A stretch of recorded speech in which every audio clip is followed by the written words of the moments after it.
So very good evening student, hope आप सभी बहुत अच्छे होंगे। हम लोग 1857 रिवोल्ट के बारे में पढ़ रहे थे, उससे जुड़ा हुआ 2-3 वीडियो आ चुका है जो मैंने आपको बताया था कि 1857 रिवोल्ट में 1857 में ही रिवोल्ट क्यों हुआ था, इसका क्या कारण था।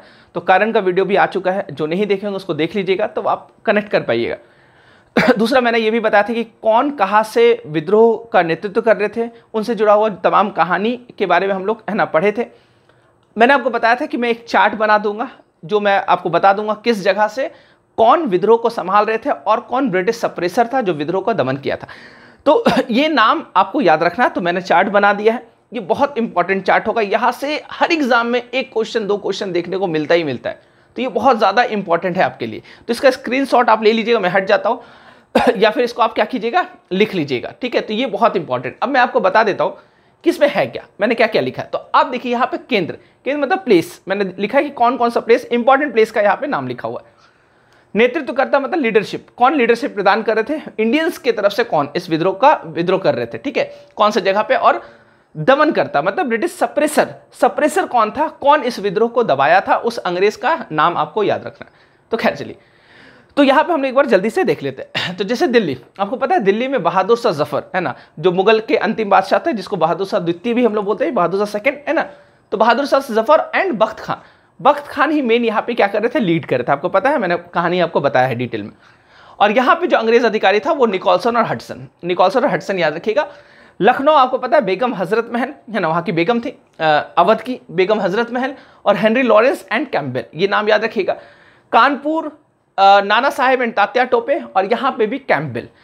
झांसी और ग्वालियर, तो झांसी आपको पता है खूब लड़ी मर्दानी, वो तो झांसी वाली रानी थी, तो यहाँ पे रानी लक्ष्मीबाई, तात्या टोपे, और यहाँ पे जो अंग्रेज अधिकारी था उसका नाम था हीरोज, ठीक है।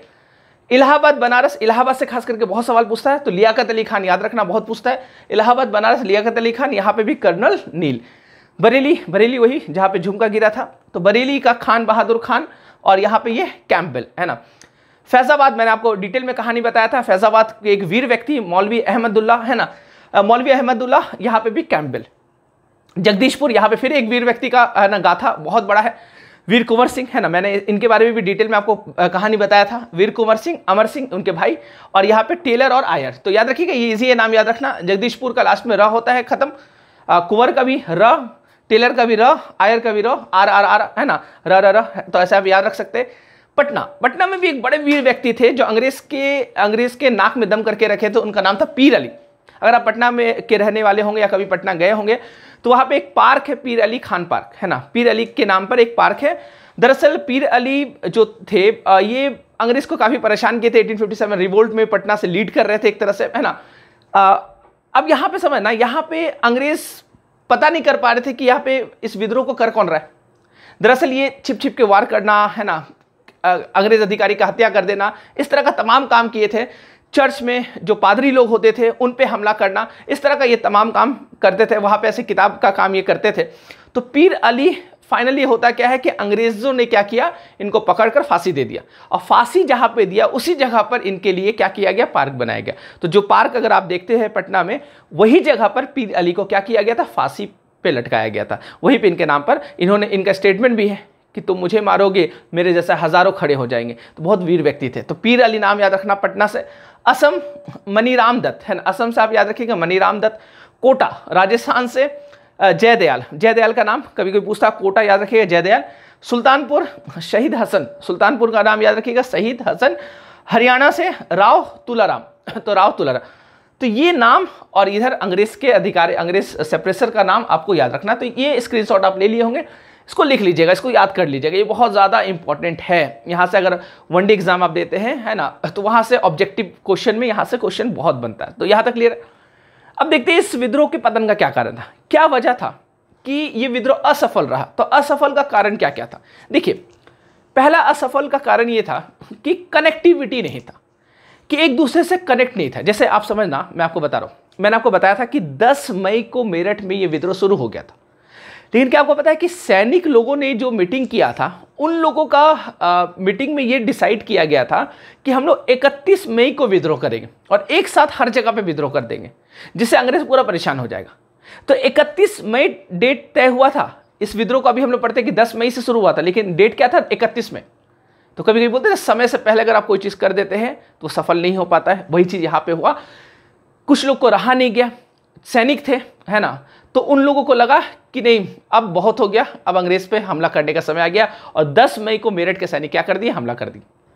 अब बहुत लोग तो 31 मई का वेट कर रहे थे, उनको पता ही नहीं था कि 10 मई, उस समय टेलीफोन तो था नहीं कि फ़ोन कर दिए, मोबाइल से फ़ोन कर दिए कि हाँ हम लोग आज ही विद्रोह करेंगे, तुम लोग भी कर देना, तो ऐसा तो था नहीं। तो जो 31 मई का वेट कर रहे थे, तो अंग्रेज़ को मौका मिला, और अंग्रेज़ क्या किया, उन लोगों से हथियार छीन लिया, उन लोगों को अरेस्ट कर लिया, जहाँ जहाँ अंग्रेज़ को शक हुआ तो वहाँ पे। तो यहाँ पे क्या किए कि एक प्लानिंग जो बना था, प्लानिंग से पहले ही हम लोग क्या कर दिए, विद्रोह को स्टार्ट कर दिए। तो एक तो ये कारण था इस विद्रोह का पतन होने का। इसके अलावा संगठित ना होना, है ना, क्योंकि देखिए जितने लीडर लीड कर रहे थे अलग अलग जगह से, कोई संगठित एक तरह से नहीं थे। अगर सारे लोग संगठित होकर एक प्लानिंग बनाते, एक विचारधारा रखते, उसके अनुसार फिर वो क्या करते, विद्रोह करते, तो ज्यादा सक्सेसफुल होता। तो एक तो ये भी हुआ कि संगठन का कमी था, मतलब संगठित लोग नहीं थे, विचारधारा एक नहीं मिल पाया, जिसकी वजह से ये पतन, है ना, हो गया। इसके अलावा कुछ बड़े राजघराने इस विद्रोह में शामिल नहीं हुए, जो कि अगर वो लोग शामिल होते तो शायद और कुछ इसका रिजल्ट होता। जैसे सिंधिया है, होलकर है, ये लोग बड़े बड़े राजघराने लोग, ये लोग इस विद्रोह में क्या हुए, शामिल नहीं हुए। इस विद्रोह में आपको अखिल भारतीय विद्रोह नहीं दिखा, ऑल इंडिया विद्रोह नहीं दिखा। जैसे दक्षिण भारत, साउथ इंडिया इसमें शामिल लगभग ना के बराबर हुआ, तो दक्षिण भारत में आपको लोग यहाँ पे नहीं दिखे, है ना। इसके अलावा अंग्रेज ने कोशिश किया हिंदू मुस्लिम फूट डालने का, लेकिन हाँ ये खास बात रहा इस विद्रोह का कि हिंदू मुस्लिम फूट नहीं पड़ा। हिंदू मुस्लिम ने मतलब आपस में भाईचारा का एक एग्जाम्पल यहाँ पे सेट किया, और हिंदू मुस्लिम साथ में इस विद्रोह को क्या किए थे, लड़े थे। हाँ ये चीज़ अंग्रेज कुछ जगह पे फूट डालने में ये हो गया था, मतलब एक तरह से ये सफलता उसको हासिल मिली थी अंग्रेज को। कहाँ पे, जैसे सिख लोगों को, है ना, अंग्रेज ने सिख लोगों को बोला कि अगर तुम यहाँ पे इस विद्रोह को नहीं दबाएगा तो फिर तुमको, है ना, हिंदू सिख ये लोगों को खतरा हो सकता है मुसलमान से, ऐसा करने की कोशिश, मतलब सांप्रदायिकता फैलाने का बहुत कोशिश किया था। मराठा लोगों को कुछ अंग्रेज ने क्या किया था, अपने साथ में मिलाया था, तो इस तरह का ये चीज़। इसके अलावा इस विद्रोह में आप ये भी देखते हैं कि हथियार का भी कमी था। हमारे पास जो हथियार था वो क्या था, हम लोग लूट लिए थे जो अंग्रेज का। अब मान लीजिए हमने बंदूक लिया, अब बंदूक में गोली खत्म हो गया, अब गोली खत्म हो तो गोली कहाँ से लाएंगे, तब वो बंदूक क्या करते थे, लाठी का काम करता था। तो ये सब कारण था कि ये विद्रोह क्या हो गया, असफल हो गया।